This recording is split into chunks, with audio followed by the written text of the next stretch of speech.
Right now, we want to switch gears and talk about something women like to focus on: relationships. Many of us start with a strong attraction but end up wanting to run away in the opposite direction. So the question, why is that? Here with us now is Rick Brown, the executive director of the Institute for Relationship Therapy. You got us on the couch today, Rick. Good morning. Thank you. Good to be here again. Hopefully working out our problems here in a matter of minutes. Is that possible? Well, I don't know we're going to do it in a matter of minutes, but the whole attraction process is a fascinating process because on the one hand, there's a person you want to be attracted to. On the other hand, there's a person you're going to be attracted to. For example, everyone has a mental image of the kind of person you'd like to be with. Somebody who's attractive, fun, intelligent, responsible. That's what you want to be with. But what you're actually going to be drawn to is someone who has the positive and the negative traits of your parents.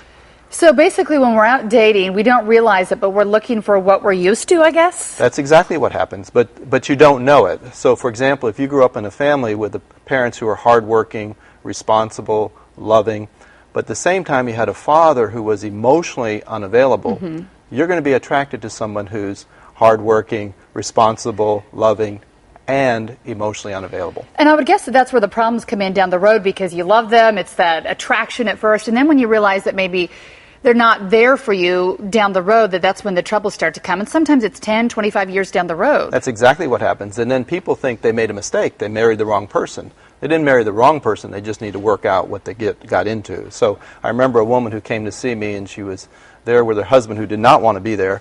When they sat down, she said the reason they were there is because she was tired of her husband's drinking. He was so mad about that, he got up and he walked right out the door. She sat, she talked with me, she cried, I listened. She came back next week by herself. Her husband refused to come back.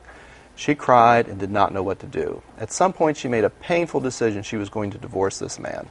She cried about that. She did not take that lightly, worried about the children and worried about working. I saw her in my office for 3 years, once a week. At the end of that time, she began to work, had a career, was dating, she was happy. Had I a rubber stamp in my desk drawer, I'd have stamped her forehead, healed, success story.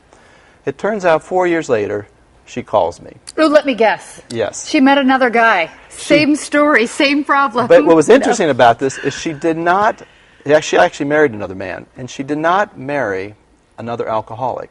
She married a very prominent, very successful attorney here in town who was not an alcoholic, but he was a workaholic. And what do you think the complaints were? Probably the same thing, that he's not available, not there for her, and the problem continues. The problem continues. So how do we fix that? How do we find someone that we're really going to be compatible with over the long run?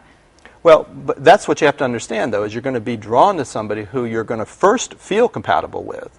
And if you stay in that relationship long enough, you're going to begin to feel the friction of your incompatibility. And unfortunately, most people at that point either end the relationship or they just end up staying stuck, and they live like that for 10, 20, 40 years. But you say you don't have to do it. You can work through it and make it a good thing. Exactly. Like in this case, that man who was the workaholic, he looked at me and he said, you know, this is my second marriage.